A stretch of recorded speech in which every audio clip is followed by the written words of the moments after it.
How's chat? What up, chat? How y'all doing? All right, we are ready, people. Hey, welcome everybody. And first question, first foremost, how do I sound, Justin? Do I sound okay? Am I clipping of any kind? No, you sound great as per usual. Okay, let me make sure I unmute us.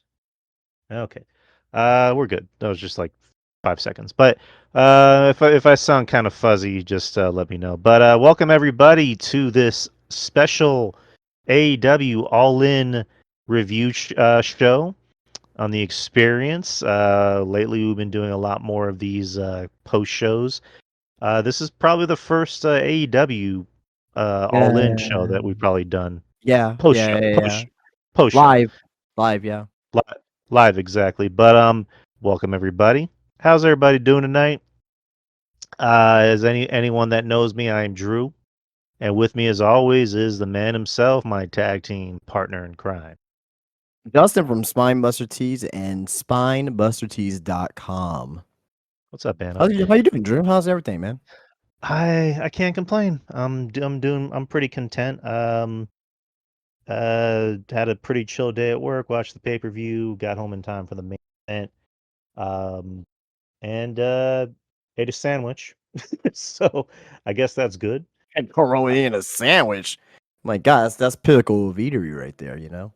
Hey, a sandwich. Every now and then, a good turkey sandwich is a must-have. With some chocolate almond milk. So that went well. With some That what? chocolate almond milk. With a sandwich? Yeah. You know what? We don't got time for that right now. So we'll circle back to that later time. Okay, we'll find a good segue for that. But well, what we're here for, people, is we're here for AEW All In 2024 at Wembley yet again. Um, Not 75,000 like last year, but 50,000. Nothing to sneer at. That's still Oh very yeah, still a great crowd. There was a lot of people on social media. Was like, oh, AEW, if it should be instead of all in, it should be all tarped off or whatever. But it's like 50,000 people is still a great number, no matter what. It's a huge downgrade from last year. Tells you where the product is over the past year. But I mean, when you watch the show tonight and watch this show, like it to me this year, it seems like the crowd was more lively than what it was last year at times. So, 50,000, 80,000, 200,000 doesn't matter. I think at least tonight, the crowd was lively. They were into it for majority of the show, and I think that's all that you can really ask for a show like this. correct. Um, so before we get into anything, I know you said earlier you wanted to talk a little bit of news. So what was that news you wanted It's to talk? just brief, just some news and nuggets that I think we should take care of now and not bring up on Wednesday. Because like, why you didn't bring it up on Sunday when it happened? But just a couple things here in case we did miss it. First and foremost is that Swerve earlier today officially signed a new contract with AEW with Tony Khan that was on the pre-show. So for anyone who's thinking that Swerve was going anywhere, well, you're out of your mind. He's gonna be staying. He's gonna be staying with AEW. No details on the contract as of yet, but he will be staying at least for now.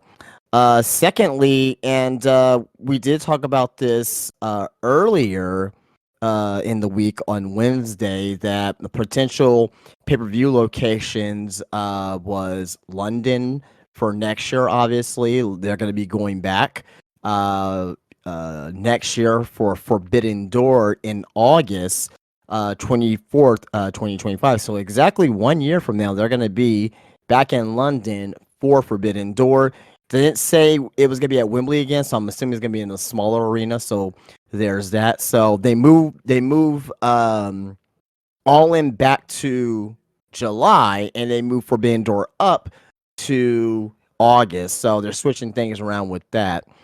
And also as well, speaking of pay-per-view events, they're going to be going to Australia for the first time in 2025. Grand Slam Australia. is going to be at Suncorp Stadium. So it's another stadium show, February 15th, 2025. So stop right there for a quick second and talk about that. I mean, I think those are, they're moving Forbidden Door up, All In back, and the stadium show for in Australia, which I think is, is a big deal. Obviously you're expanding your international market and you're going to Australia for the first time. What's your thoughts about that? I mean, good for them. I mean, they're branching out and expanding, not just sticking to one market. Um, yeah, next year there was it Forbidden Doors in Wembley or not Wembley? Is it in London or Wembley or just London in general? Forbidden Door is going to be in London. It didn't say Wembley, so I'm assuming it's going to be in a regular arena. Okay, and then Wembley. I did see at the end of the show that Wembley is going to be back in 2026. 2026, yeah. Um, and then you said Australia is going to be what pay-per-view? Grand Slam Australia. So that's going to be on February 15th. And Grand Slam's usually just like a TV event, essentially, right? Yeah, but that's usually in September. So they're still going to have their Grand Slam show in Arthur Ashe.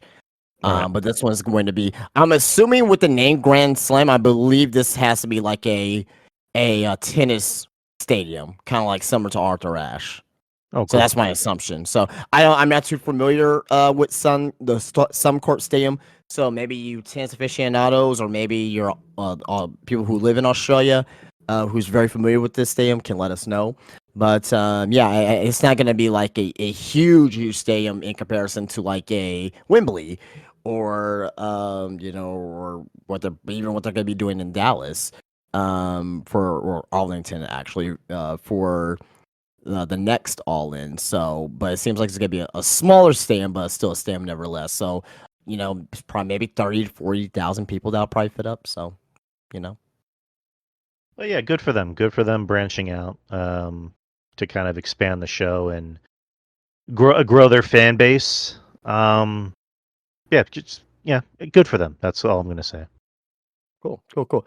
All right, and the last thing that I have here is that this is coming from PW Insider.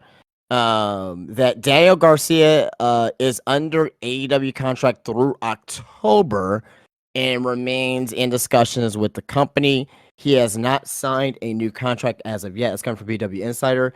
And Tony Khan all but confirmed that Garcia has not signed a new contract at the Mia scrum tonight as well. So, spoiler guys, Daniel Garcia returned, and he returned during the MJF Will Ospreay match, which I'm sure we're going to go into detail about that as well um, during this review here tonight. But yeah, so just because he's returned tonight doesn't mean he's officially signed a contract as of yet. I think that he is going to resign. I mean, I don't really see Tony Khan really putting him on this show in a big spot like that without plans for him. But we'll go into more detail about that when we get into the match there. But any quick thoughts about that? I mean, I think he's gonna end up staying. Personally, I mean, we talked a lot about We talked a lot about it on Wednesday. He's staying.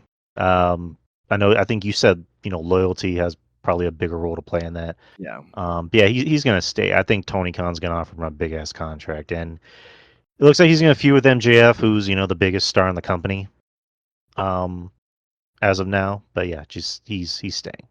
Yeah, yeah. I agree. I agree. Unless something goes very left with it, I agree. But that's all I really want to bring up. There was some other news that was supposed to drop today, but it did not. So yeah, maybe we'll hear something by Wednesday. So, but yeah. Let's get this official review underway. All right, AEW All In 2024. It was at Wembley Stadium, August 25th, 2024. Today, the tagline, the final countdown. Don't have an exact estimate as to how many people were at the show. I know it was around like It was a lot of 50,000-ish, people. Yeah. which again, nothing to sneer at, but still, it's still like like a 60% drop off from last year. But again, still impressive Probably like nonetheless. 25%, less than 25%. There were some pre-show matches. I missed the pre-show matches. Again, I was at work, so I was a little tied up. But there were 3 pre-show matches. Did you watch the pre-show matches? I was actually getting away for work as well. So the only one that I see, I went back and caught like some of the highlights of it, but I can't really go into detail of like if the matches were good or not. So yeah, probably the last match is probably the only thing I can really talk about in the Soraya segment. I'll just say that. But outside of that, yeah. Let's see. Soraya, I think, had an open challenge, and then Jamie Hayter. So cool. It Uh, wasn't an open challenge. She didn't not do a open challenge. She just came out there and say, "Why am I not on this show? I was on the show last year. I won the title here." And she was dressed as if she was going to perform, but it was Jamie Harrington just coming out there and to make a return. So a lot of people were kind of pissed off that she didn't make a return on the show, but looking at the show and how the show actually played out, I mean, it's either you have a return at Wembley or you don't have a return at all. Then you're gonna have fans complaining like, "Whoa, goddamn, she could at least return at Wembley at least." So you wouldn't be able to make the fans happy either way in this situation. I thought looking back at it on how the show played out, I thought it was a fine decision on what they did. all right. So the first pre-show match was a 16-man tag. Tommy Billington, Kip Sabian, Rocky Romero, Kyle Fletcher, Leo Rush, Action Andretti, and Top Flight with Don Callis. That's kind of a weird combo. Jay defeated Jay Lethal, Satnam Singh, Anthony Ogogo. I haven't heard that name in a while. Arya Davari, Private Party, and the Dark Order with Evil Uno and Sanjay Dutt by I pinfall. will say this here, he, here. I get that you want to get everybody on the card. Not everyone deserves to be on the card. I'm just saying, like Yeah.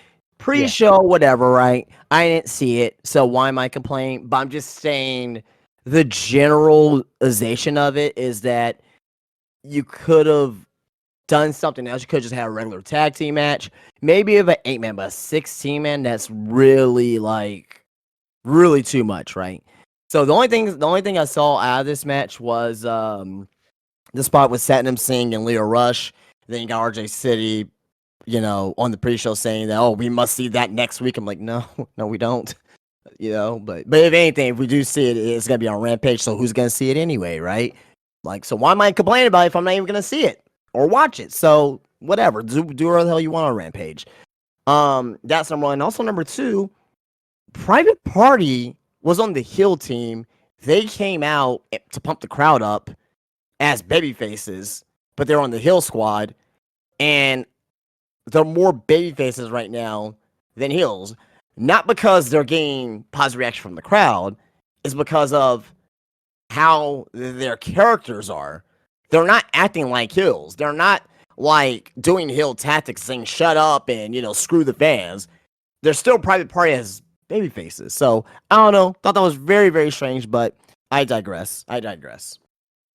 This was basically the Hey Mom on television match. So, but yeah. Oh, what?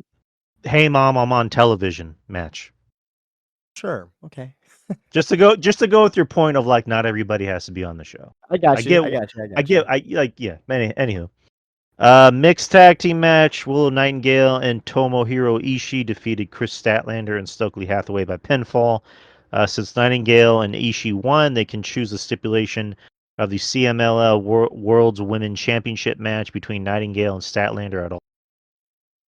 So that happened. Yeah. Just for that match, Stokely got some offense on Ishii. He had a not a bad spine buster. I was like, okay, Stokely, all right, all right, all right. But just to me though, like, with the baby faces winning, I picked the heels because I was thinking like, oh wow, why does the baby face get to pick a stipulation? It really should be the heels pick a stipulation, have the baby face come from fighting back from behind. But with the baby faces winning, that's telling me that Statler may be winning that title. Nice. And then you get a 10-man tag: the Von Erichs, Marshall, and Ross with Kevin Sammy Guevara, Katsuyori Shibata, and Dustin Rhodes defeated the Undisputed Kingdom, Matt Taven and Mike Bennett, and Cage of Agony, Brian Cage, Bishop Khan, and Toa Leona. So Did you see the attires that Sammy Guevara and Brian Cage were wearing? I did not. Okay, all right. Well, they were both wearing Wolverine attire, so. That's well. I mean, I know Brian Cage's whole gimmick is Swolverine. So okay, I'll just move on. Well, I mean, it was cool. I mean, you know, but it was dumb because they were both wearing the yellow and the blue. I'm like, oh well, maybe y'all should have talked about that, but but I give it to Cage on this one. Cage has the right to wear the Wolverine attire versus right. Sammy Guevara because he at least calls himself the Wolverine. Despite if you agree or not, at least that's like his gimmick, like you know what I mean, with the hair and all that shit. But this one was fun. It was fun. This is one of the matches I saw like from the middle all the way to the very end. So, because I believe that was the last match of the pre-show, right? Yeah. Yeah. So, yeah, pretty much at the end, once the match ended, of course they're gonna do a Kevin up Von Erich spot. So everyone was giving each other claws. So, pretty cool spot. But outside of that, I mean, it was just a regular, tag match. Nothing great or sexy about it. Crowd was hyped about it. So I guess that's the only thing we can really say from it. So. All right, let's move on to the main show. The main show, we have a 4-way London ladder match for the AEW World Trios Championship. Pac and the Blackpool Combat Club, Claudio and Wheeler Yuta. You have the Patriarchy, and then you have Bang Bang Gang, Juice Robinson and the Guns, and then House of Black, Malachi Black, Brody King, and Buddy Matthews. I mean, this is kind of a match. This is a car crash match. You kind of expected. You kind of expected everything to happen the way it happened. Christian Cage started the match by getting the fuck out and then coming back when it was more convenient for him. I mean, you obviously watch the show more than me. Why is Pac and Blackpool Combat Club together? I don't know. I don't know. I don't watch Collision or Rampage. I don't know. Why are you asking me? Like, I don't know. I like how you just look mad when I ask you that Well, question. I mean, like if hardcore AEW fans can't give me an answer, or why would I have the answer? Like, I don't know. I don't know. No, Anyone no. in the chat, if I you have, can I have provide us no an idea. answer, Look, please tell I'll put it us. to you this way: I have no idea. They're the champions. Spoiler, guys, if you're watching this review and you found out that they're champions, you shouldn't be watching this review. You should be watching the fucking show. But they're the champions. Coming out of this at the beginning of the show, I was like, this does not make any sense whatsoever. Number one, Pac is essentially part of the Blackpool Combat Club now. Essentially, right? Right? Like he has to be part of it. Essentially, that's number one. Number two, at the time of the match when it happened, I was like, well, they just put the belts on the patriarchy and they're already losing it. I'm like, what the fuck are we doing here? But as the show played out, I was like, oh, okay. I think I see where they're going with this here. I think I see where they're going with a lot of these things here. So, at least there's questions to the answers. But what did you think about the patriarchy losing their titles here? Would you still kept it on them, or would you done something different, or would you give it to someone else other than the Blackpool Comic Club? I mean, didn't they just win it like a month ago or a month and a half ago? Patriarchy, yeah, they weren't champions for long. No. Right. Yeah. I think I picked them to win on Wednesday. Yeah. I mean, I'm not gonna say I'm shocked. I'm not really shocked by anything AEW does, but I don't know. I was kind of expecting them to at least hold on to it. But hey, man, just Blackpool Combat Club won. I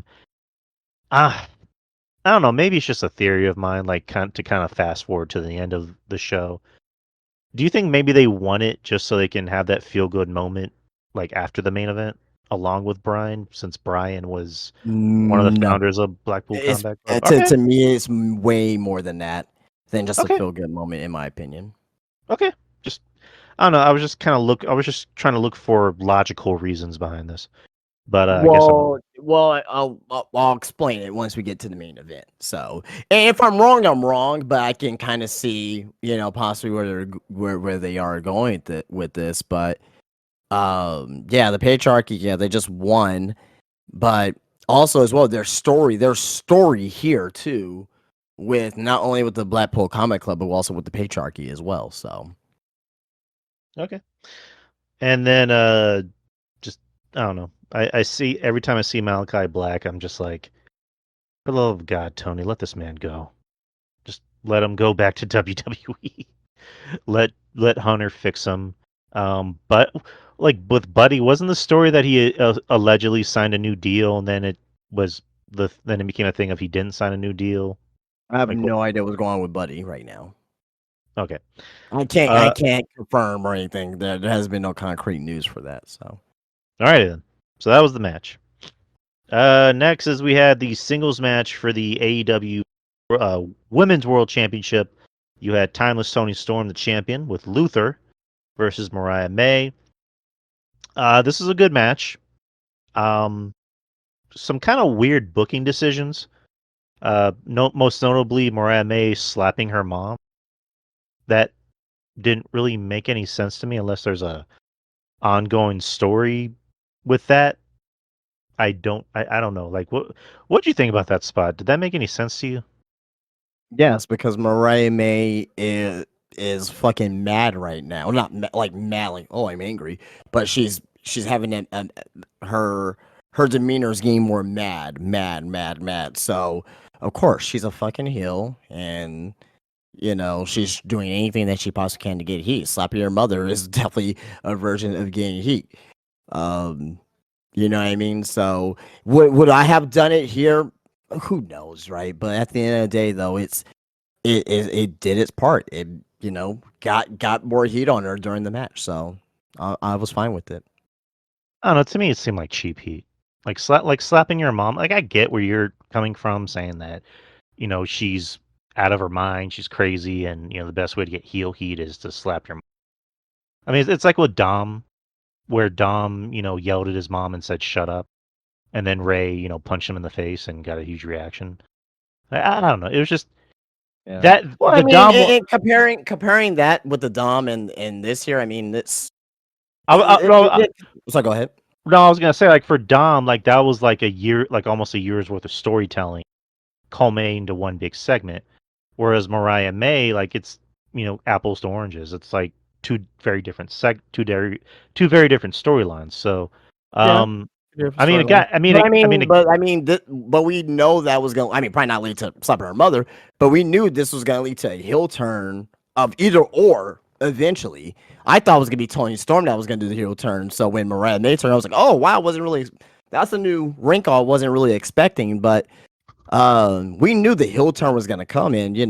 When Tony Storm became this character last year, because remember last year she was fully fleshed on this character, and she brought Mariah May in. A couple months later, like we knew that breakup was going to come, and I mean, despite that, putting that to the side, you know why we're debating this?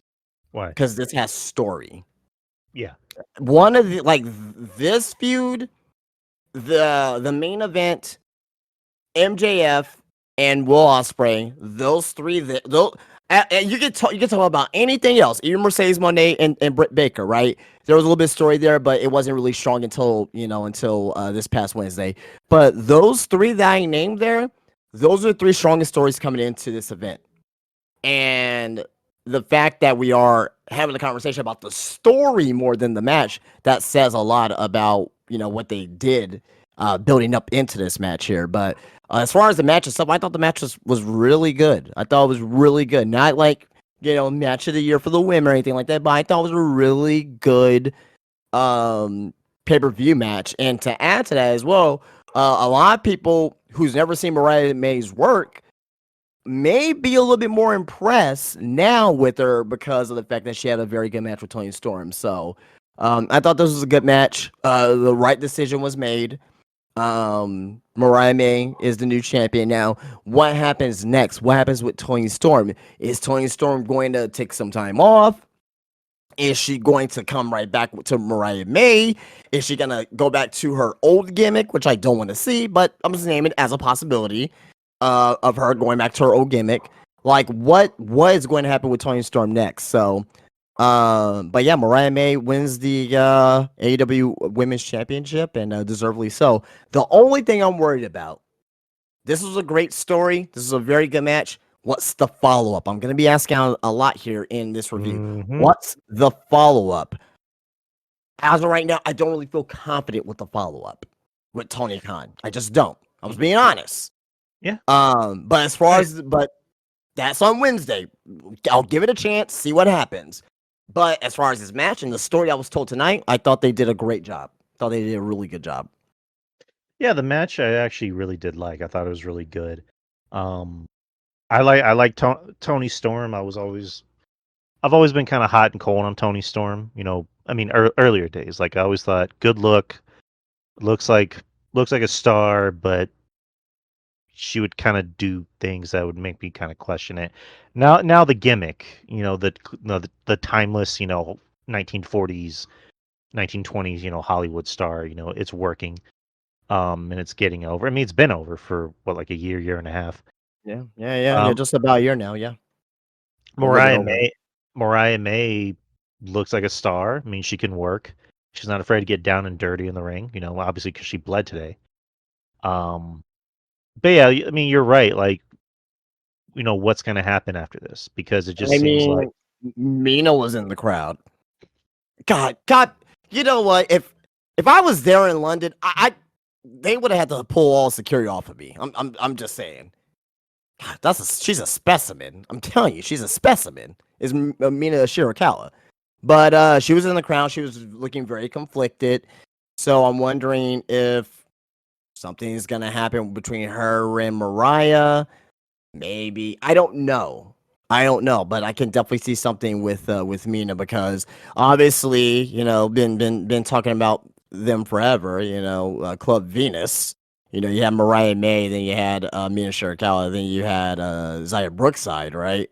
You know, 2 years ago, and now, you know, we may see 2/3 of Club Venus explode perhaps on AEW television. So that's gonna be the next step. Where does Mina's you know alliance lie? So we'll see how where that goes next.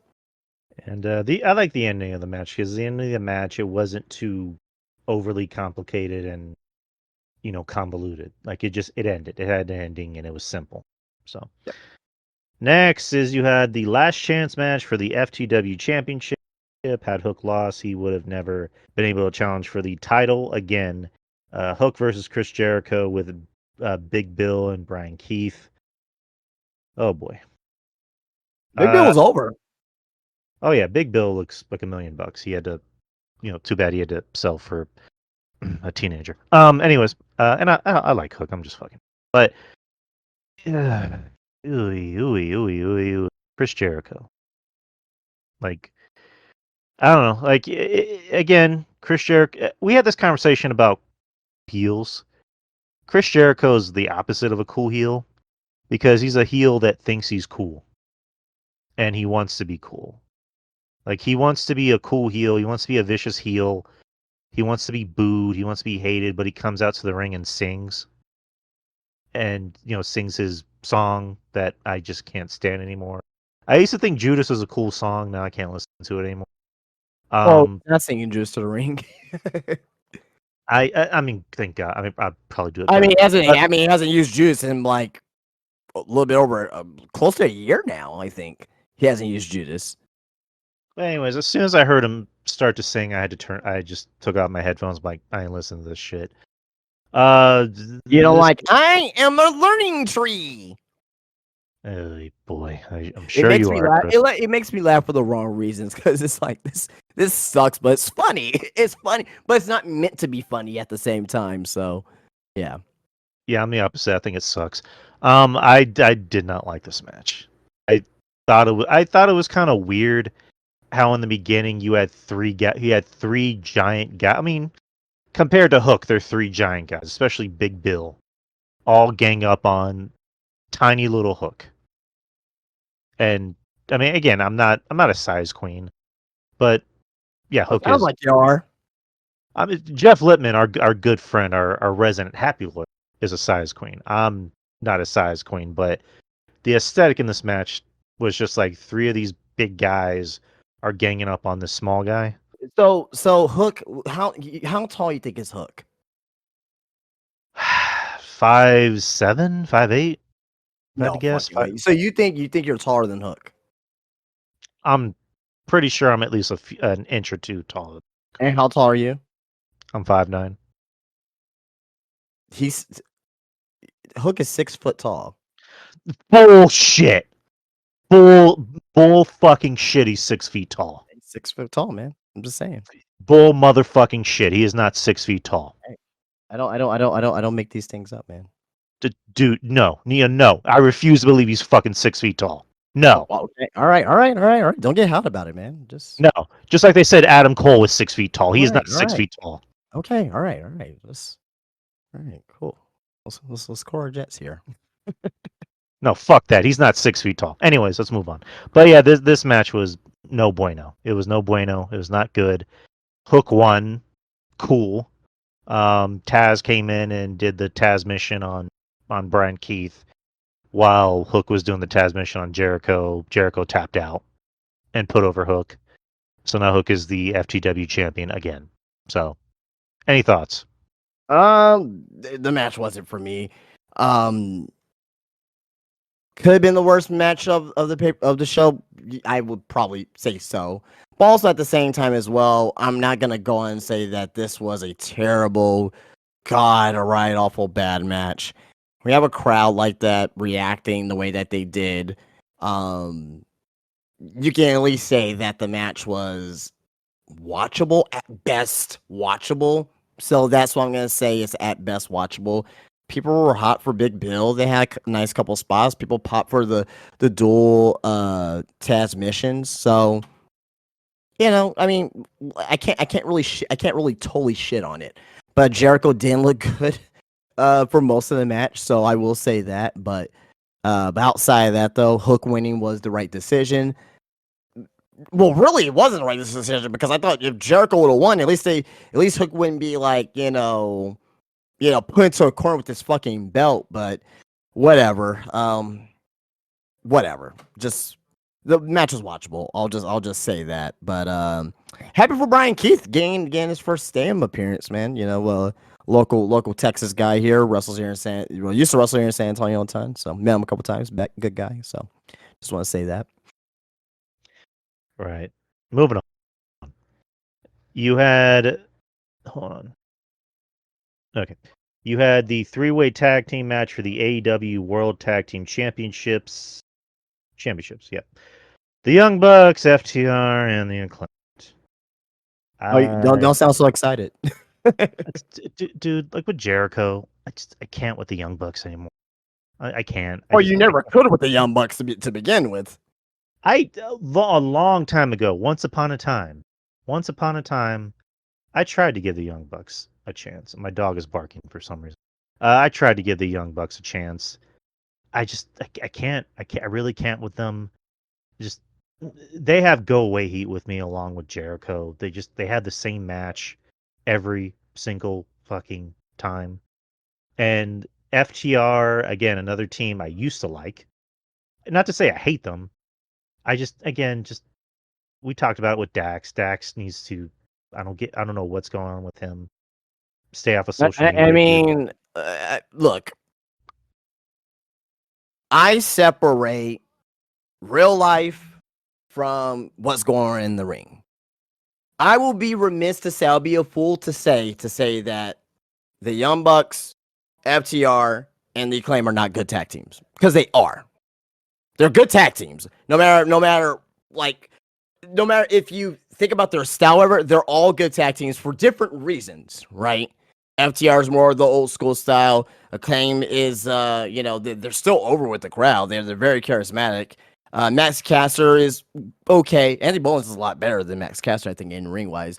And the Young Bucks, despite what you think, they're very revolutionary in what they did with tag team wrestling. No matter if you like that style or not. I mean, no matter if you like the style or not. I'm just saying you can't deny the facts. I'm just saying. But I will say this: this match here, it didn't do it for me. It wasn't a bad match, but it's like how much more can we see a combination of these three teams wrestle with each other, right? Thank God it wasn't like 20 minutes because I've been like, oh man, this match is dragging. So it didn't overstay its welcome. It did it when it needed to, and they got it there, right?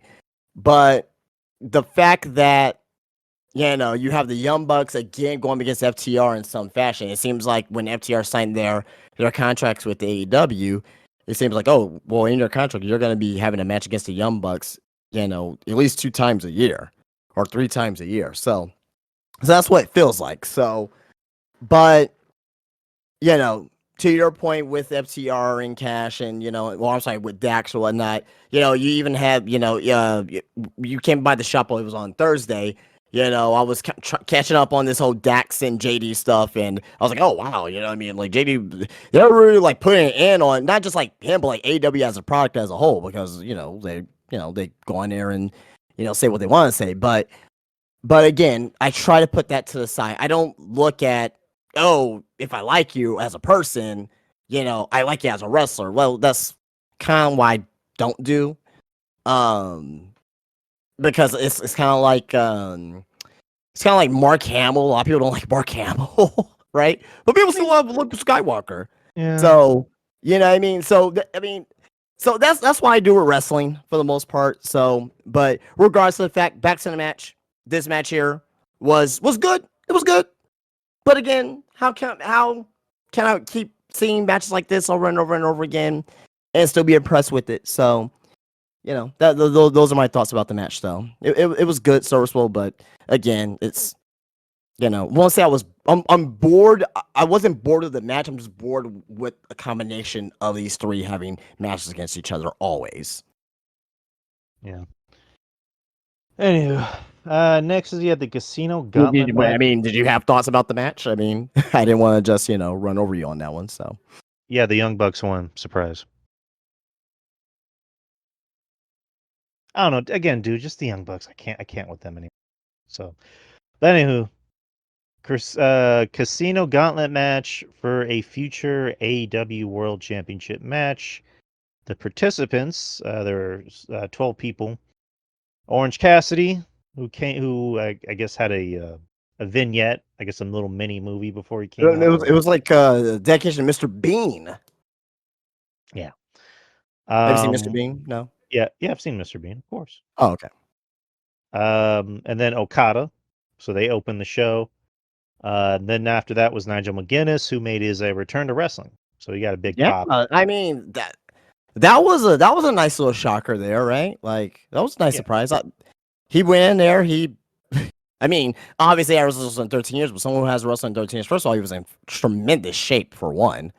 And also number two, he looked good in there. Yeah, good for Nigel. I'm happy for him. Kyle O'Reilly came out afterwards at number 4. Number 5 was Zack Sabre Jr. Another big surprise. Just won the G1 Classic. Was that what it was called? G1 Climax. Ooh, Climax. Yeah, I know.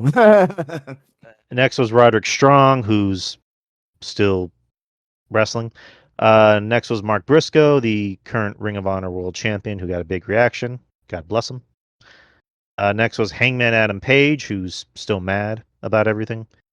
Next was your boy Jeff Jarrett, who got a pretty big...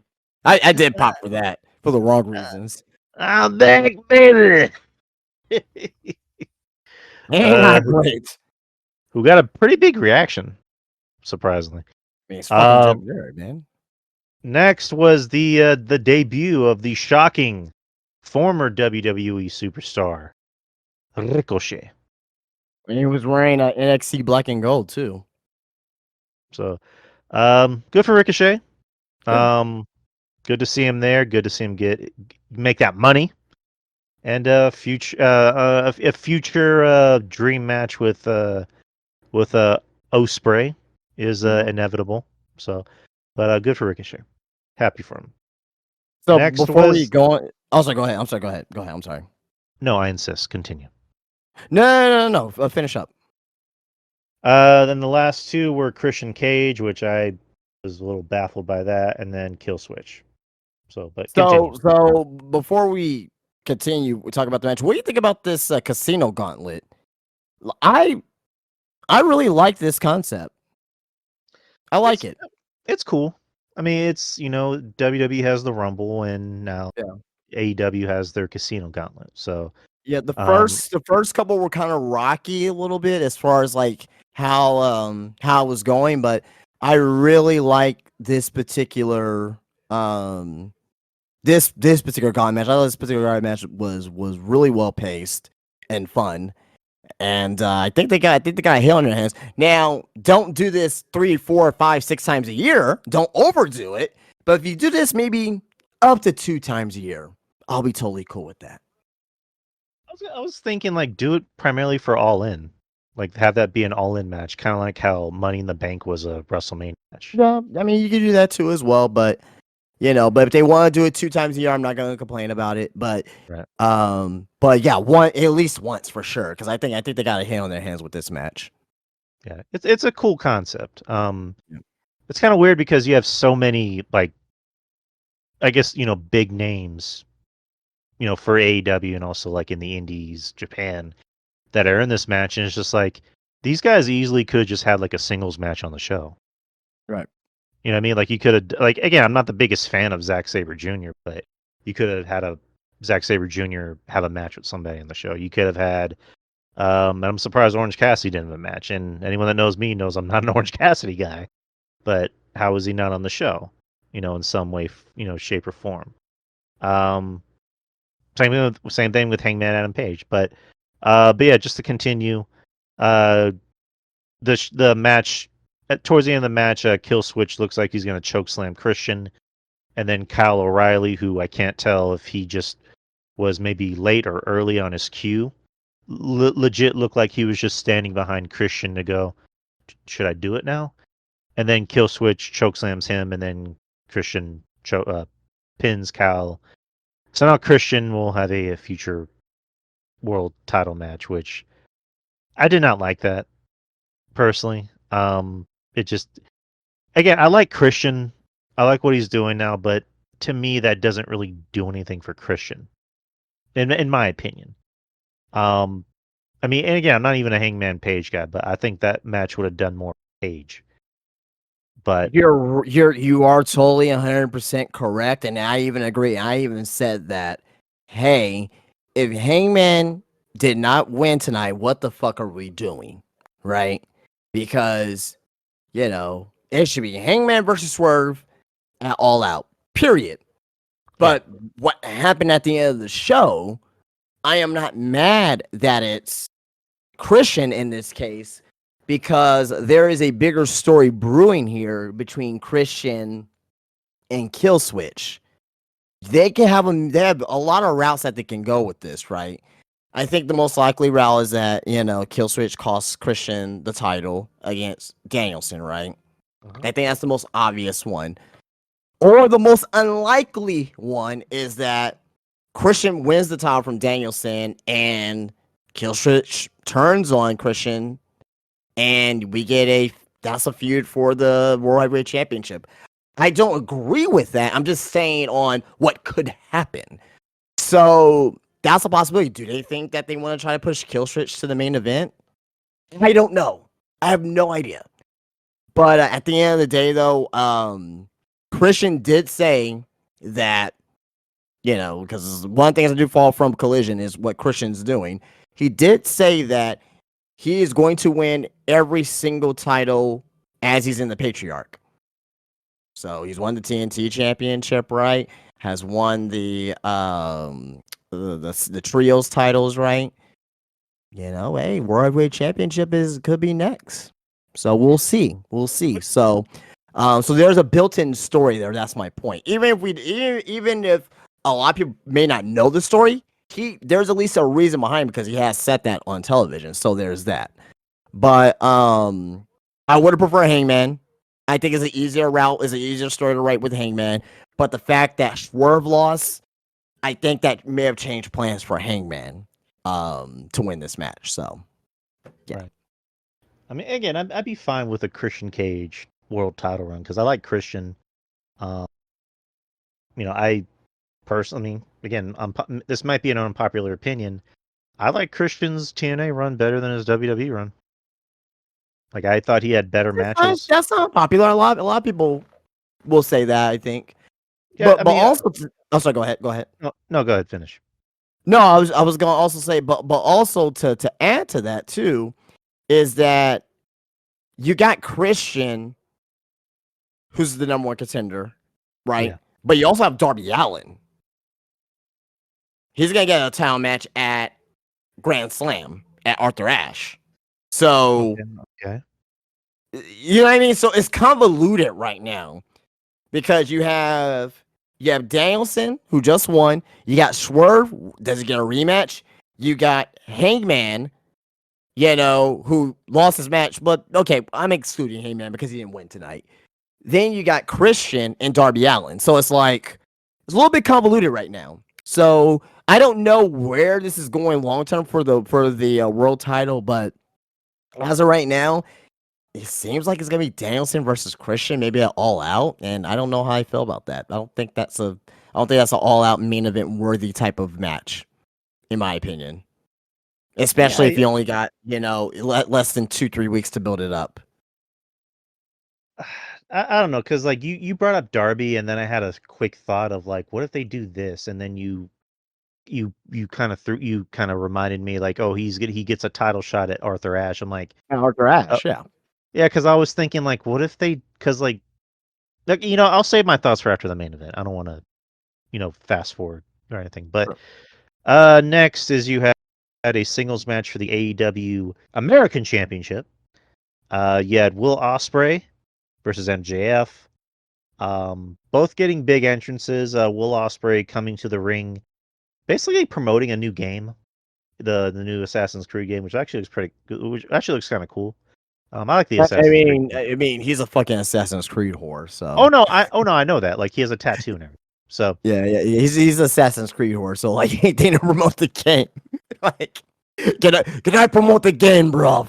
You know what I mean? But if it's like his favorite, I mean, that'll be like me, promoting a GTA fucking game. So like, if I were been asked by Rockstar to do, like, oh yeah, I'll do it. So I'm pretty sure he felt the same way here. So no. I don't make a big deal about like wrestlers cosplaying or doing something like that to the ring, as long as it's like for a more meaningful event and not like the second match on Dynamite. You know what I mean? But this made sense because it was a big fight feel, and it was it was their biggest show of the year. So, and it was Wembley, so I didn't really make a big deal about it. I just went, oh, cool. So that happened. MJF came out pretty much like Apollo Creed from Rocky, coming out wearing the American hat and having American trunks. So that was that. This is a good match. This resembled the closest thing to a wrestling match on this show, besides the main event, which we'll talk about the main event. But this is a really good match. No, you broke up. On my end, at least, you broke up for a split second. Can you say that last point again? I'm sorry. Oh, hello. Can you hear me? I hear you, but you broke up a little bit when you were talking about. I forgot. So can you just go back a little bit and just repeat that so I just make sure I heard you right? Okay. All right. So what I was saying was I really did like this match. Oh, okay. I thought this resembled, along with the main event and also the women's match, I thought all three of these matches, including this one, they look like the closest thing to a wrestling match. The main event I like probably a little bit more, but I really did like this match. I mean the women's match. I mean, you said because I think you said the women's match. I mean, they're all wrestling matches, but I get your point. Yeah. Right. Like they just Anywho, that's neither here nor there. But I probably like this a little bit more than the last match that these two had.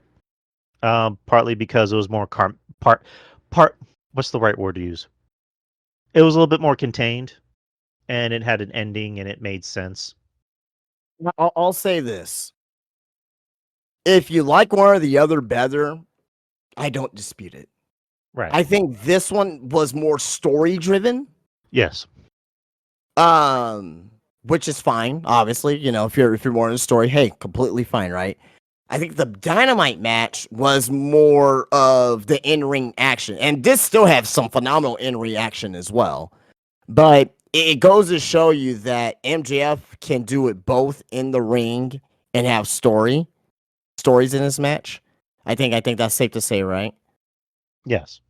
And I think that Will Ospreay can obviously go in the ring and he can also tell a story as well. I think that's safe to say as well, right?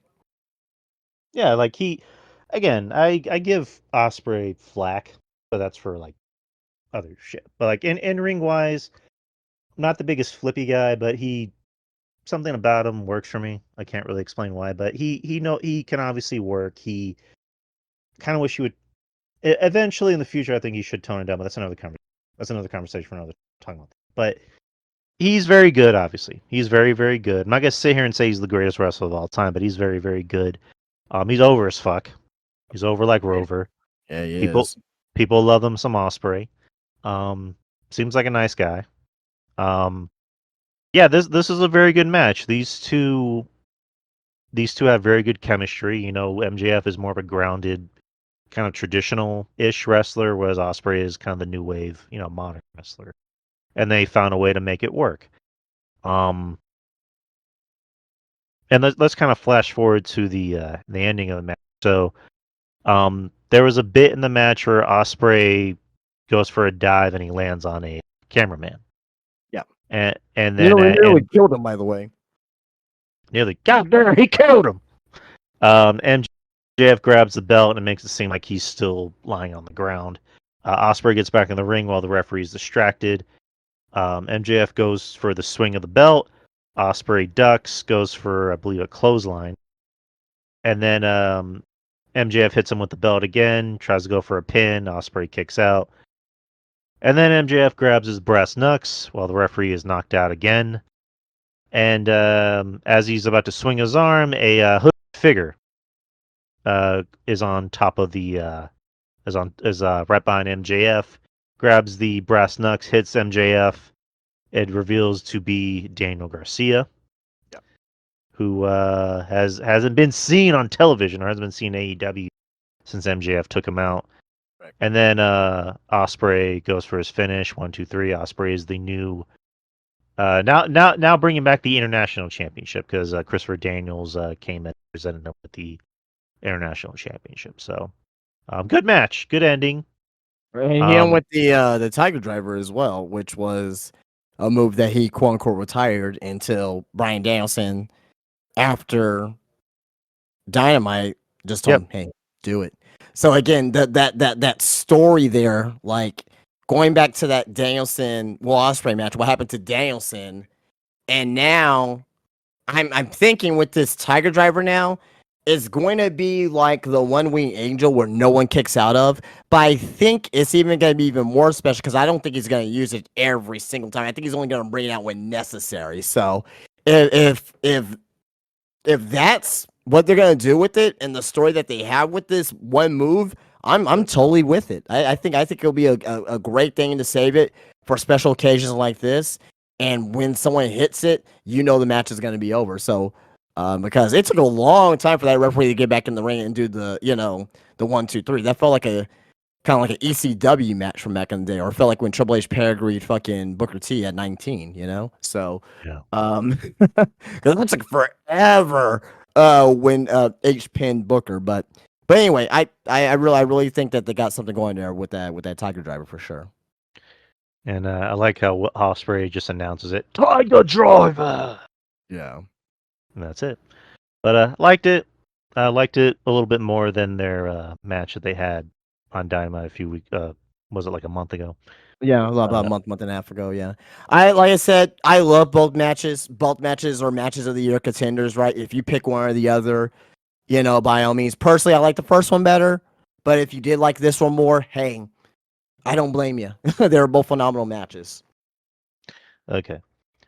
So these next two matches, like I mentioned, I was at work while I was watching a big chunk of the show.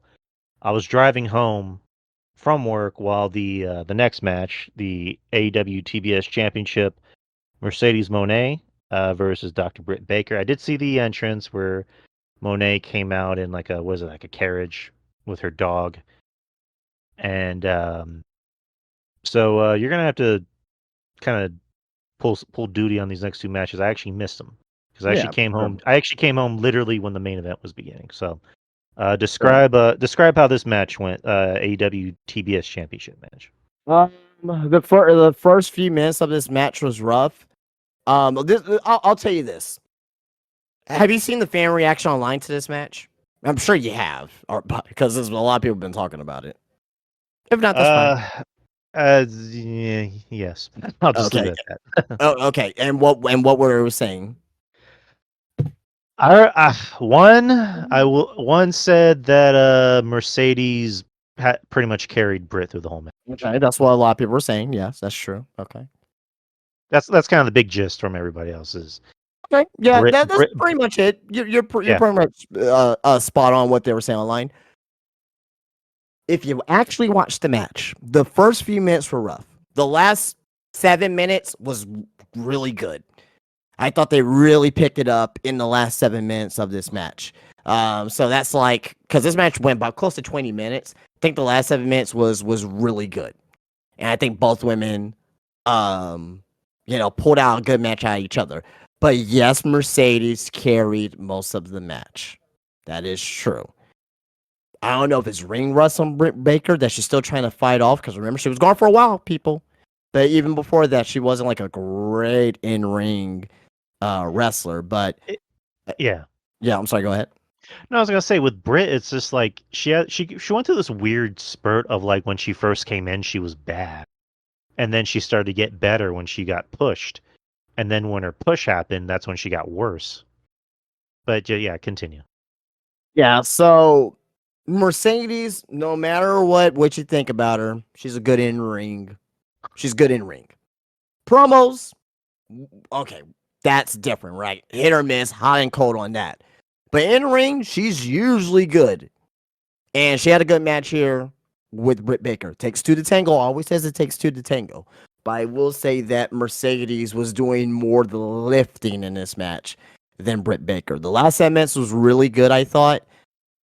People are saying worst women's match of the year. Don't listen to those fucking people because those people are either A are just fucking haters, weirdos online that have no fucking life, or they're just overrating it for on actually how bad the match actually was.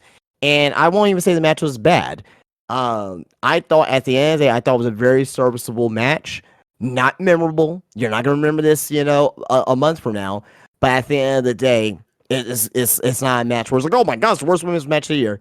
Don't believe those fucking people. Go and watch it yourself. If you don't care about it, if you don't want to watch it yourself, then your opinion is invalid. I'm just saying. If you didn't go out and actually watch the match yourself, your opinion's invalid. If you actually watched the match, the last 7 minutes was good. And Mercedes, picks up the win here. As she should.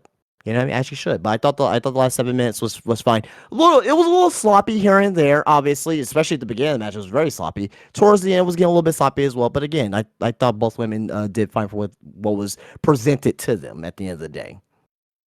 All right. Next is Jack Perry versus Darby Allin in a coffin match for the AEW TNT Championship. I do know what happened in the match. A certain brooding 6-year-old man came back. But talk about the match. What'd you think? I was disappointed because it was short. It was a short match. Um, it was a short match. It really felt like a Darby squash. Like Darby felt like he kind of like got squashed in this match to me a little bit. Unfortunately, there was some your couple Darby spots. The coffin drop, basically like hitting like the steel chairs, and he did like a dive on the coffin, and he like his when he hit the coffin when it was standing up, like his back hit like the edge of the coffin, like the sharp part of it. So I'm surprised he didn't cut himself open there. But disappointed in this match. disappointed in this match. It wasn't a bad match. It wasn't bad at all. I'm just disappointed because I expected it to be longer, but also B as well. I thought they were gonna do more than what they did. Darby came out with thumbtacks, either like I don't know, like they're embedded in his head somehow. I don't know. Well, I don't know if it was a glue or whatever the case would be. I don't know what they did, but he used that as a weapon early on in the match. So Jack Perry getting the win, was the right decision. And obviously I told you guys this on Wednesday. Darby Allin's the number one contender for where he gets a future AEW championship shot. There's no way he's gonna win the TNT title here. It doesn't make any sense. You know what I mean? You can blame Tony Khan for that. But Jack Perry needed to win here, and he looked strong. He looked strong here. And again, I said this on Wednesdays too as well. I think Jack Perry has been improving. He's not fantastic or great, but I think he's been improving with his character work and his heat that he gets with the crowd. Is it real heat or go away heat? Yeah, maybe sort of, but fuck it, he's using it to his advantage and he's getting a reaction from the crowd. So, Jack Perry winning was the right decision here. Looked good in the match. Darby kind of looked like he was the jobber here. He was a jobber here, but it looked like he was a jobber here, unfortunately. And I don't know. I don't know what happens next for Jack Perry though. So again, the follow up, kind of like with Mercedes and Britt Baker. The follow up. What's gonna be the follow up with Hook and Chris Jericho? I don't know. What's the follow up with Mariah May and Tony Storm? I don't know. So again, usually these matches are good. And again, like I said, this was I was disappointed, but I was still entertained by this match. But what's the follow up going to be? We'll have to see on Wednesday. And again, with Tony Khan with the follow ups, he doesn't have a good track record. A few things. One thing, Sting came back after retiring, quote unquote, a few months ago. Comes out, takes out the Young Bucks. Destroy too, by the way. What? Seek and Destroy too. Oh, great song. Love that song. Jack Perry leaves.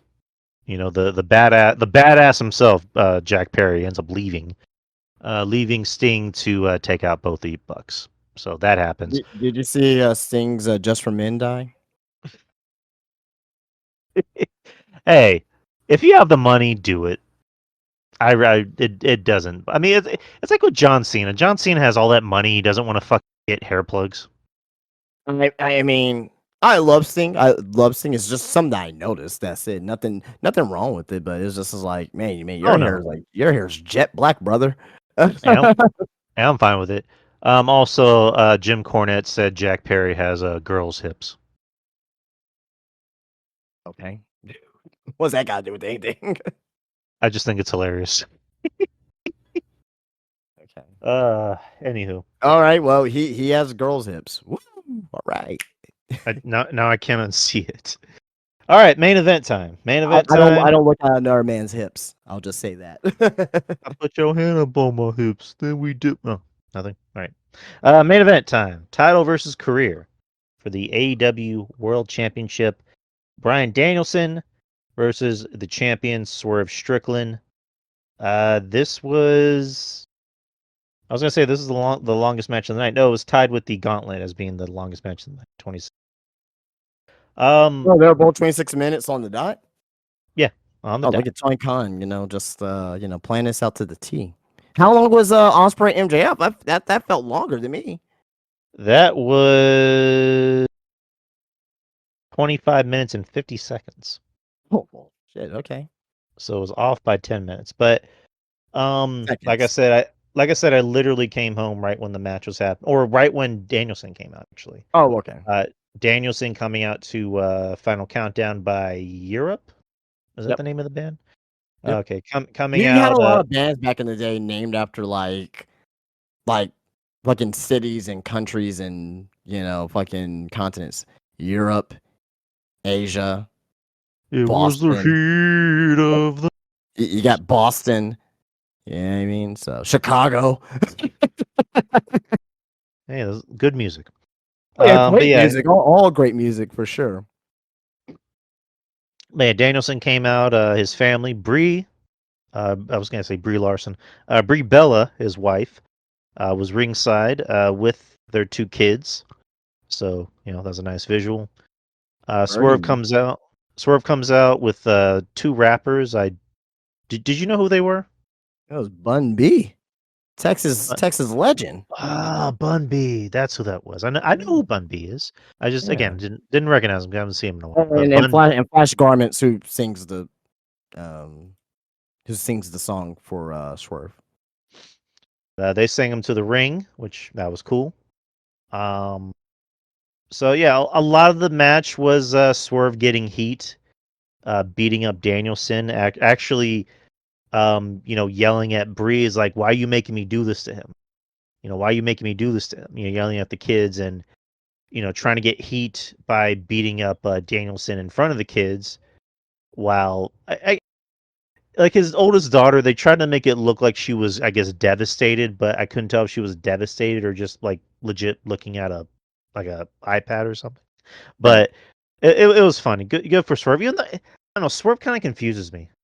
Like I guess the booking of Swerve because he's a heel one moment, then he gets a cool theme song, and then he gets Nana, who everyone likes Nana. How can you hate Nana? And so it's just like, okay, he's a cool heel, I guess, but we're cheering him. And then he becomes champion, and all of a sudden he's a face, and now he's a heel again. Well, let's back it up. Came as a Okay. babyface, right? With Keith Lee. Turned on Keith Lee, right? Became a Okay. heel, right? Okay.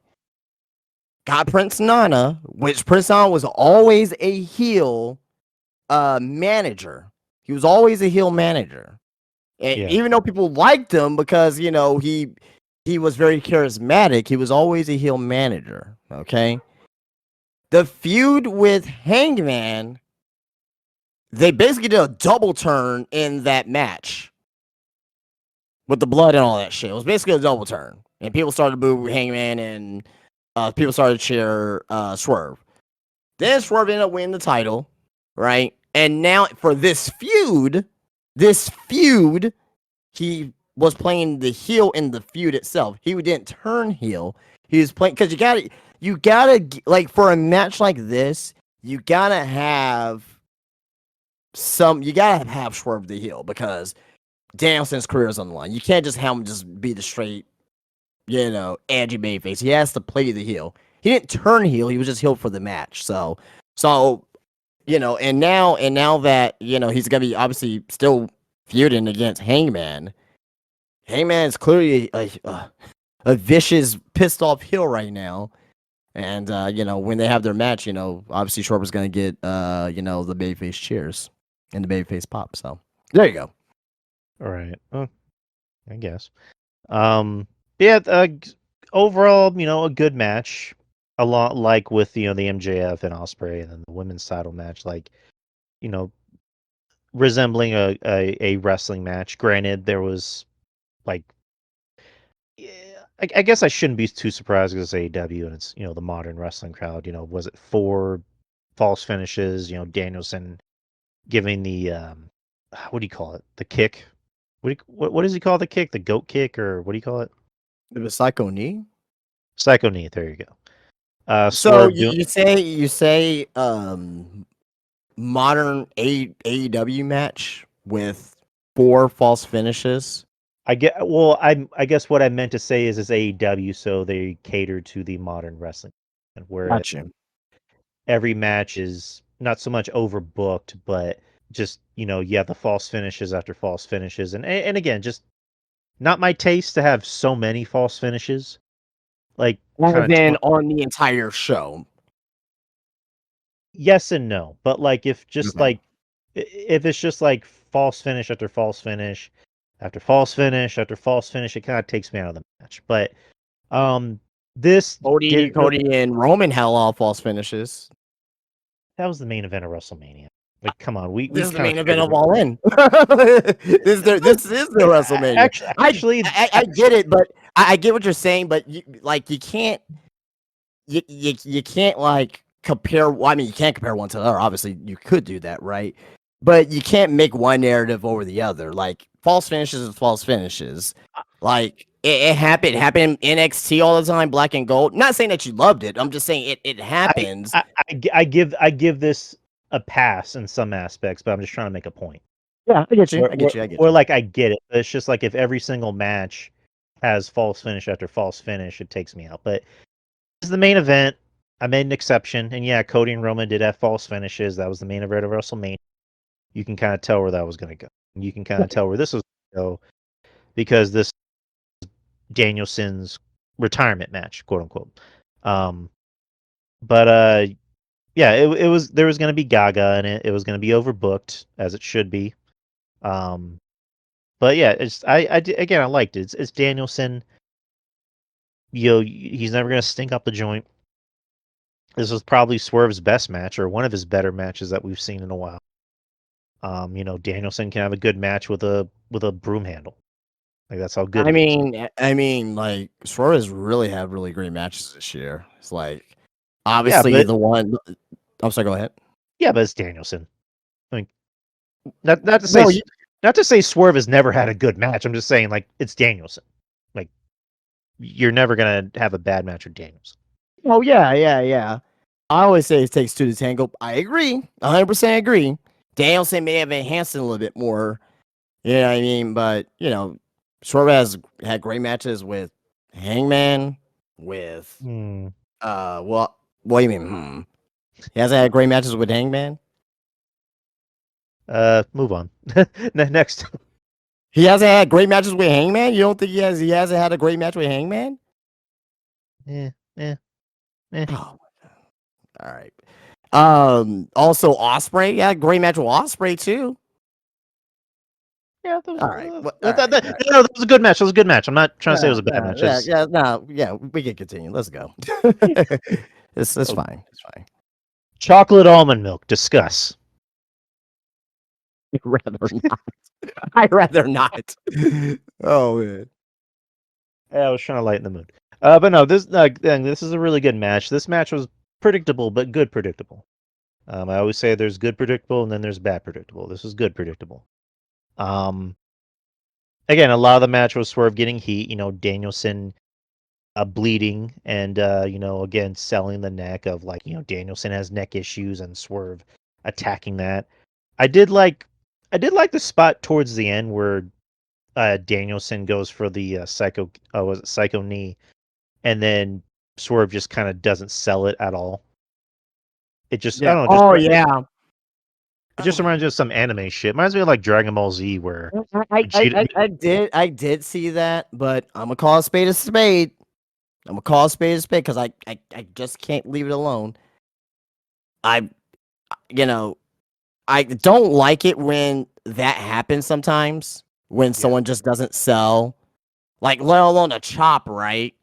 Yeah. Like a finisher. Like when that's like just as bad as someone taking a finisher, someone kicking out at one. Yeah. It was cool.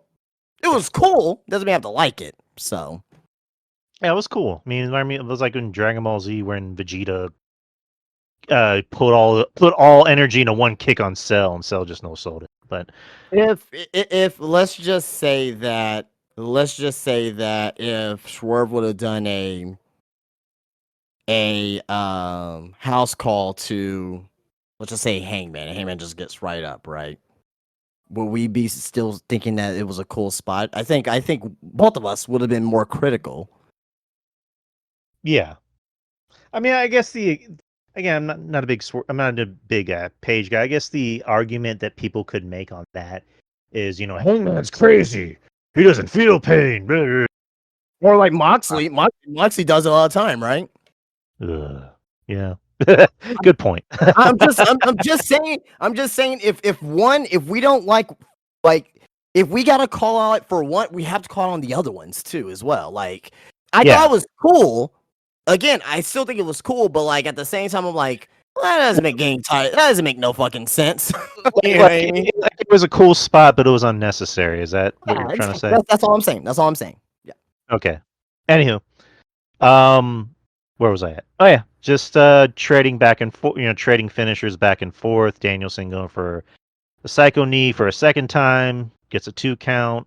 Swerve going for house call I think, was it like a second? I think he did like 3 house calls in a row, doesn't get it, goes for another finisher, doesn't get it. Yeah. Um, Hangman comes out, which I guess I get why, but I think that would have made more sense if he actually won the match, if he actually won the gauntlet match. But So what Hangman? Okay, let me ask you this: what do you think Hangman's mission is with Swerve? he just wants revenge. He wants to make his life hell. Okay, yeah.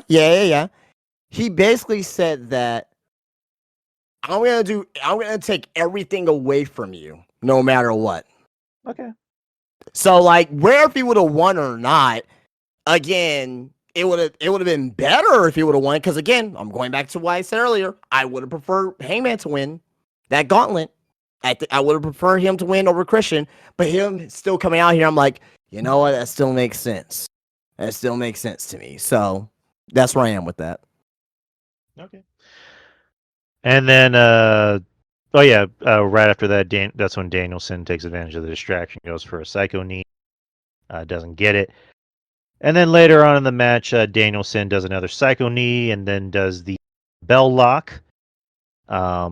Swerve tries to get out. Danielson grabs his hand and does the Pete Dunne, I'm going to break your fingers bit.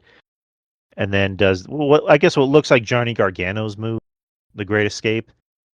And Swerve taps out. Now Basically Danielson what is, they'll like. Well, no, it was kind of like the Brutalizer. Well, yeah, they kind of like the Rings of Saturn ish. So, but yeah, yeah. And now Danielson is the AEW World Champion first time.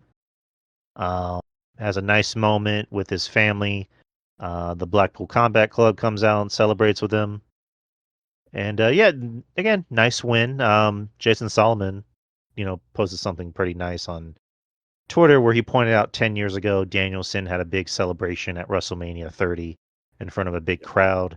10 years later, he had a big celebration, in front of a big crowd as the yeah. world champion. So, um, would that make him the first wrestler to win a WWE title? And actually, no, never mind.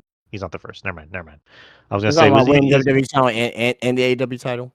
yeah. I know. Yeah, Jericho, Moxley. Okay, forget I said anything. Yeah, yeah. um, but yeah, Maybe Danielson. the first ones to win titles for both companies in stadiums. I will say that. Okay, you can say that. Yeah, But yeah, Danielson is the AEW World Champion, which again, good moment, good it was way a great to. moment. I think when people like 10, 15 years from now, if AEW still around, if they're not around, I think people are gonna go back and look at this moment as one of the best AEW moments for sure. Oh yeah, most definitely. But good moment, good way to close out the show.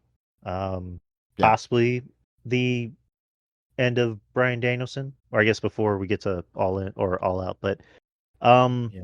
I think if he does lose well, he is gonna lose the title eventually, but I think that's gonna happen at Wrestle Dream, which is gonna be in Washington, Seattle, I uh, believe. Where the show is gonna be at. So there you okay. go. So again, very good match. Probably my match of the night. Just based off of not Yeah, just the match, but the yeah. I don't disagree. I don't disagree at all. at the moment also. What'd you think? Thoughts on the match? I thought it was a fantastic match. Great story told here with Swerve just making Danielson bleed buckets and from his family and stomping on Danielson's head in front of the family and and all that. So um Heyman coming out there just makes Heyman the biggest hater on earth to Swerve, you know what I mean? And basically, him winning, getting the big pop from the crowd in London. So very much so a deserving moment, and I really, really, really, really enjoyed the main event for sure.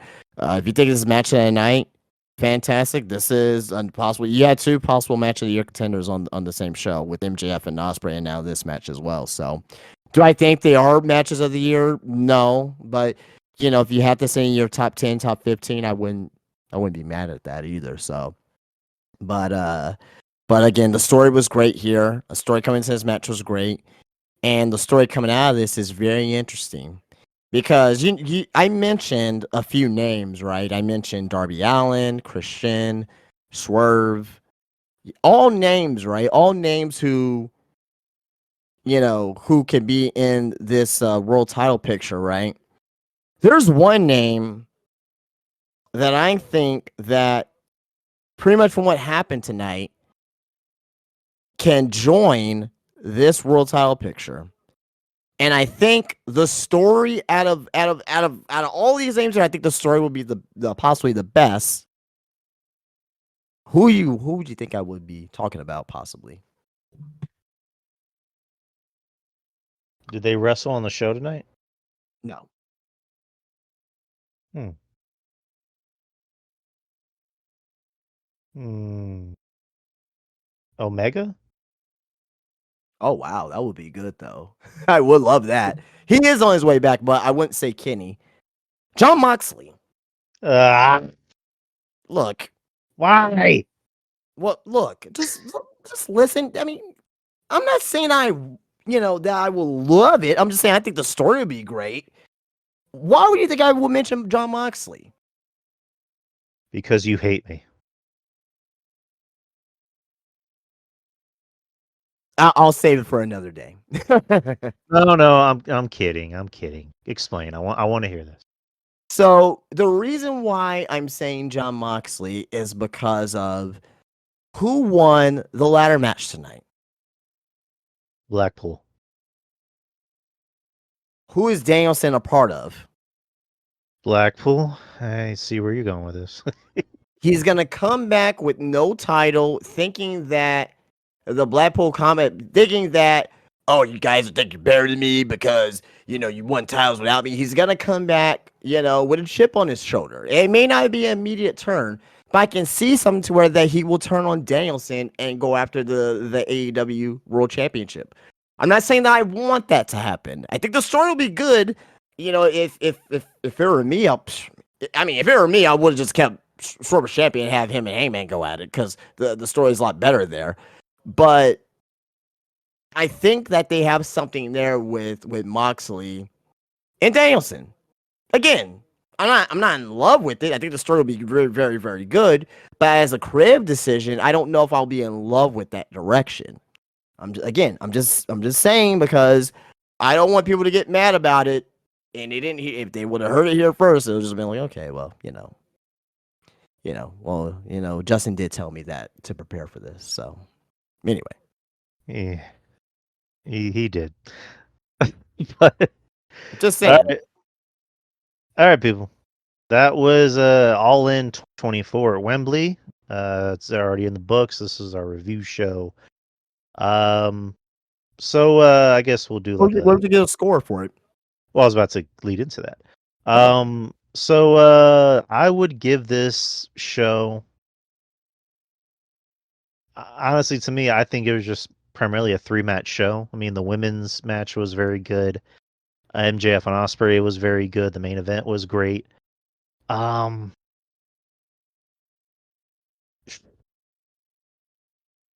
I'm just gonna be honest. I would say anywhere between like a C minus and a D plus. So what score would you give it? I'm gonna A C say minus, a D plus, a 7 out of 10, a 6 I, out I, of 10. What are we looking I'm at? gonna say a 6.5 out of 10. Okay. Okay. What about you? Well, I'm giving this an 8.5 out of 10.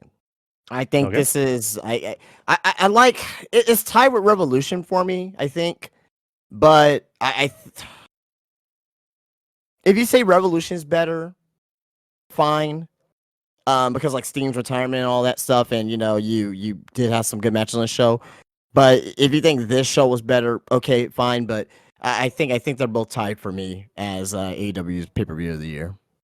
So I don't have a decision yet as far as because it's too early, right? I don't want to be stuck in the moment, but like it's from top to bottom, man. Like I mean, the only match I really didn't give a fuck about was Hook and Jericho. Everything else was like good to passable, and but the only match I really didn't give a fuck about was Hook and Jericho. I mean, even though I said, oh, I'm tired of seeing these three together, it was still a good tag team match. for the tag team titles with the Bucks FTR and the Acclaim. It was still a good match. I still enjoyed it. You know what I mean? Mercedes and Britt Baker, rough at the beginning. They picked up in the last 7 minutes of the match.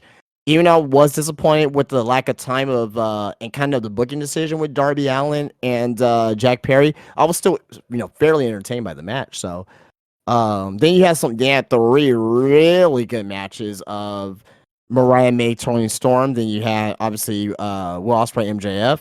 Then you had Danielson and Swerve. Like, those three alone. If they was just been a 3 match card there, this would at least been maybe a 7.5, right, or whatever, right. But for the rest of the matches on the show, with exception of Hook and Jericho, it slightly put it over to 8.5 for me because at the end of the day, a lot of stories were told here, and I am very curious to see what they're gonna do. Again, I don't trust Tony Khan though. I don't trust Tony Khan for the follow up. So we'll see what happens on Wednesday. I don't trust him with the follow up at all. But at least tonight, fairly positive for AEW. 8.5 out of 10. And what was your favorite and least favorite match? Favorite match. Ugh. I'm probably gonna have to go with the main event. It's kind of hard not to go with the main event there. And least favorite is Hook and Jericho. Yeah, we have the same choices literally. So, Yeah.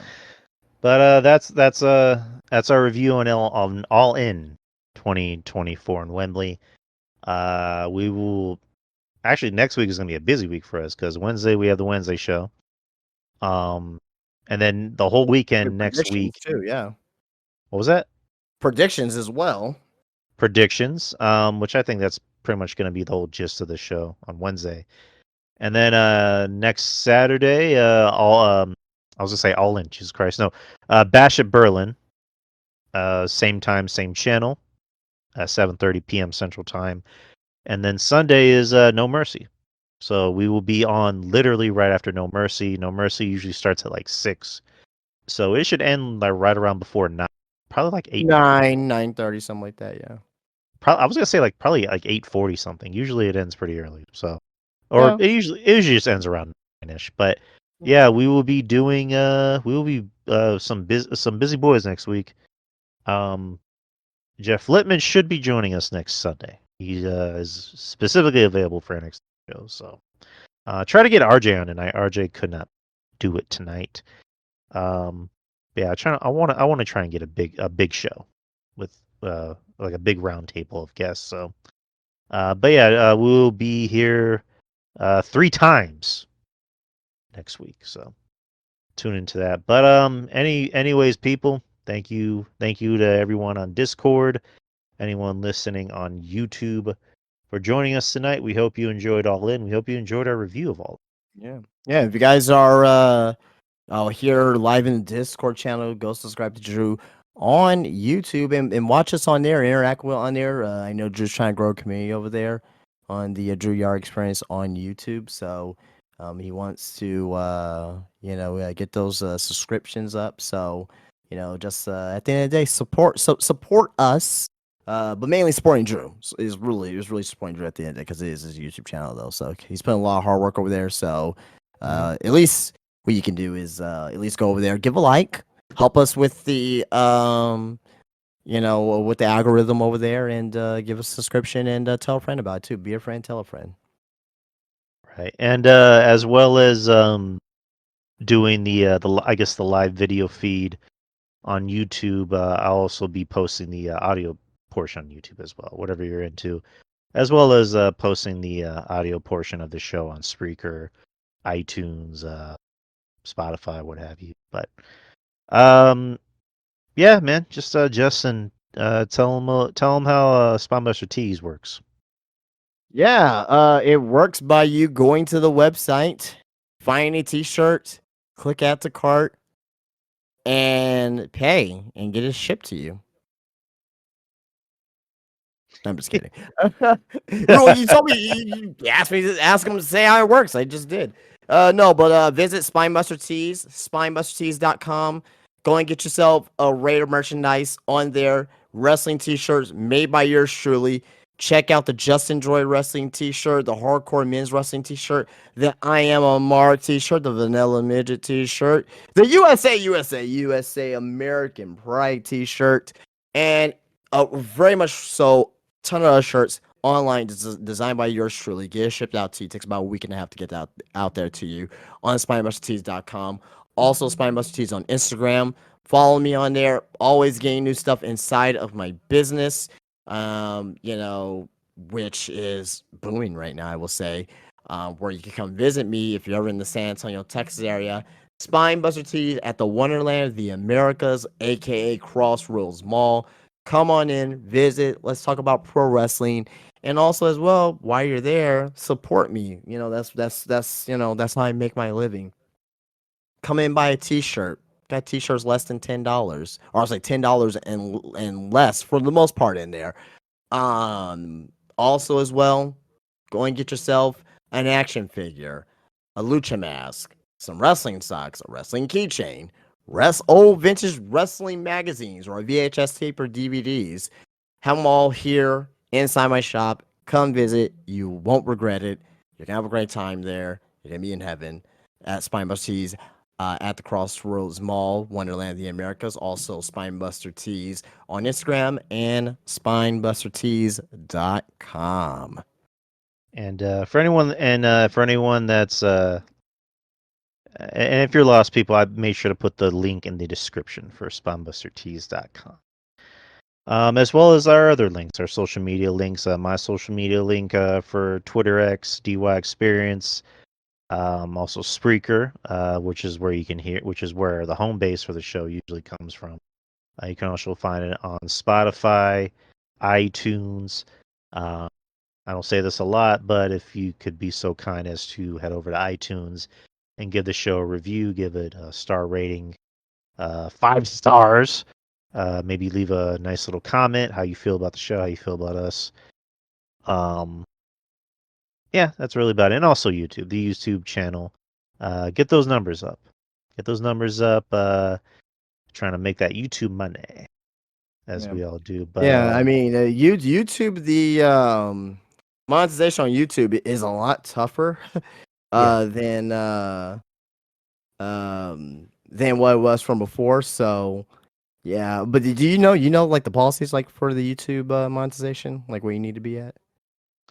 Um, I believe the last time I checked was I need to have at least 1,000 subscribers Yeah.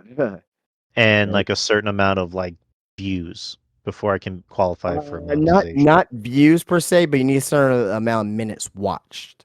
Yeah, yeah, yeah. So get those numbers up, people. 1,000 subscribers. That's the I guess that's the qualifications, and also watch the videos, please. But anyways, people, we're done for the night. Much love to everybody. Much love to our friends who do support the show. Wrestling Soup, of course, who gave us the platform to do the show. They did a show earlier. Joe Numbers. He did a show where he reviewed all, and so check that out. Yours truly had a hand in recording it. I'll just leave it at that. Everybody else, our good friends, RJ, little RJ, the Brooklyn Savage, him and Monty, brother Monty, they do a show where they talk wrestling. It's usually every Wednesday, sometimes on Friday. And then Ruben Prime, another good friend of ours, the best beard in the business. Me and him do a show called Culture Attack. We just did one not too long ago where we reviewed Deadpool and Wolverine. We'll be doing one pretty soon. And then Jeff Littman, of course, support him in his many podcasts of Garden of Doom.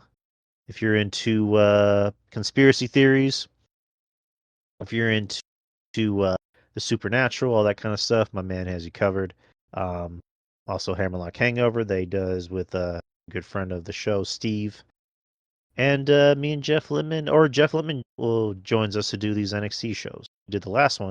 Um, I'm assuming he's doing next Sunday, so I'll need to ask him about it. What else? What else? What else? What else? And just shouts to everybody who are good friends of the show, supports us. Kevin Castle, John Draper, and the boys over at Spitball Media. Trez, who's another good friend of mine. And shouts to everybody. Love you all. And of course, shout out to Justin here, who's been a part of the show for 2 years actually. It was 2 years last month. Couldn't do this without him. Couldn't do this without him. He's the man. Justin is the man. I try. You don't need to try. You don't need to try. You do, and you do very well. And of course, he said it. I'm going to say it again. Support Spinebuster Tees. You're a wrestling fan. You're going to love Spinebuster Tees. You're going to like the way you look. I guarantee it. Wait, that's enough. Okay, Men's Warehouse. You should totally trademark that. But anyways, we're done for the night, people. This is automatically go up. The audio portion will go up tomorrow. So, anyways, guys, take care. Much love, and we will be seeing you on Wednesday. Peace out. Peace.